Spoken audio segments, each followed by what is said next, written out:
Yo guys, what is up? So the title of this video will be why I would still recommend WoW over any other MMORPG for new or returning players.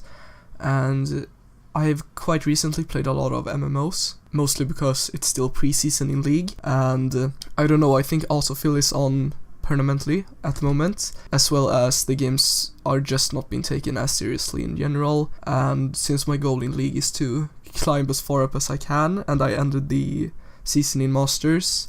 I don't really see any reason to play right now, so I play like one game a day, if even that. So in the meantime I do play a lot of MMOs, and I did play a lot of WoW Legion when it first came out, but I didn't have any arena partners, or I didn't have any of my real life friends as arena partners, and so I just basically focused on League, and I stopped playing, or I didn't like stop playing, but I did not play as much. And now when the preseason hit, I did not have so many friends playing the game, and so I decided to play some other MMOs. So I started playing a bit of Black Desert, which I had tried previously, but the thing with that game is that it's so time consuming, and even if you do put in the time, you still have to pay real life money to be like 100% competitive, and I do not like games like that. And also, like, the PvP doesn't start until you reach level 50, and the grind to level 50 takes quite some time. It's not that long, but I didn't like have the patience to do it. So I quit that game and I went over to Blade and Soul, which I had played previously, and I actually reached max level before the expansion Seal of Frost Mountains came out. And Blade and Soul, for those of you who don't know, is a Korean MMO, just like Black Desert. But the thing with Blade and Soul is that it's very PvP focused, and so I thought I would really love the end game. So I started playing the game like, I think 5 days ago again, and I've played like 12 hours a day since then, and now I've like finally come to the conclusion that the game isn't worth playing at all.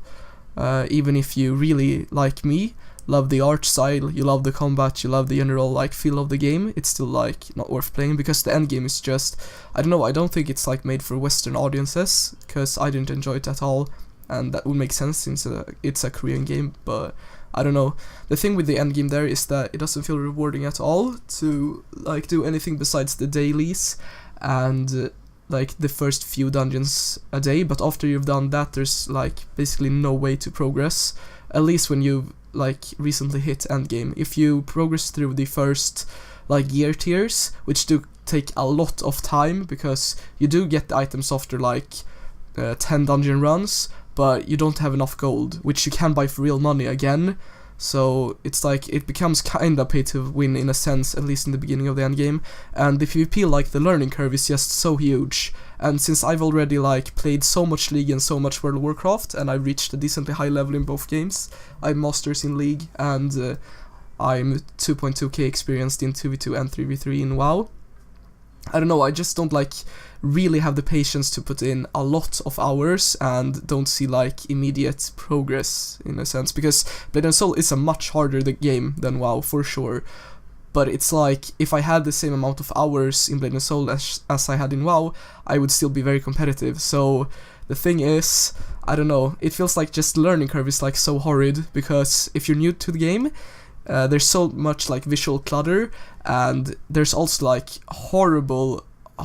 delays with some abilities, and the game is quite laggy in general. So unless you sit at like under 20 ping, I would not recommend playing PvP whatsoever, because I get so frustrated when I lag in that game. It's basically like you're melee with some guy and the hitbox is pretty off, everything is aimed in Blade and Soul, and like WoW where it's type targeting, which works fine in WoW, to be honest. Like the game works competitively and casually, which is the goal of like every big game. And so yeah, I'm gonna now go into like points why I think like WoW is so much better, even if you're like starting MMOs for the first time, which probably not a lot of people are nowadays. But if you're like a returning player and you're wondering what MMO to jump into, I would just probably say like stick to WoW, because the game is great in general. It does have like some flaws, like the game is overall too easy on a casual level. You have to like get in a mythic raid team or mythic, you have to progress like through mythics all day long to get to the higher difficulties, or you have to invest a lot of time into PvP and get good so you can do 3v3 arena and 2v2 arena on a decently high level. But the thing with WoW is, like, during that grind to get to the competitive level where it's actually hard, that part is fun, because the game is made to be a casual game at the core of it, and like now it is, maybe not back in vanilla, but I don't know, that like grind is fine. And even in vanilla, which I have played quite a lot of Chronos, and I'm looking forward to Nostarius as well. The thing with vanilla WoW is that also, like, in the beginning there's this learning curve where you level up, and also, like, at the early stage of the end game, once you get a gear piece, you feel rewarded. Whereas in Blade and Soul, you get a gear piece and you have to, like, upgrade it via gold, even when you have the gear piece. Which means that you either have to buy gold for real money, or that you have to grind gold for, like, a week. And the thing with WoW, that I think it's actually a very good stepping stone for, like, the game, is that gold doesn't really have any relevance to the end game content. And while in vanilla it worked that gold actually had a decent impact on the game, or it had a huge impact on the game actually, we have, like, passed the time now, I think, because gold selling and, like, all the companies themselves are selling gold for real money now. So before in vanilla you could argue, like, yeah, Blizzard didn't directly sell gold themselves and therefore the game wasn't pay to win, but you could like buy gold from random people or gold sellers. And that was bannable, sure, and if they banned all the people who banned gold, the game would be like 0% pay to win, but there was still an element of it. And nowadays with Korean MMOs and MMOs that come out today, the companies, like, directly sell gold to make more money, and it just makes the game pay to win, to be honest. Maybe, like, not at the top level, obviously not if you're, like, playing PvP very seriously and you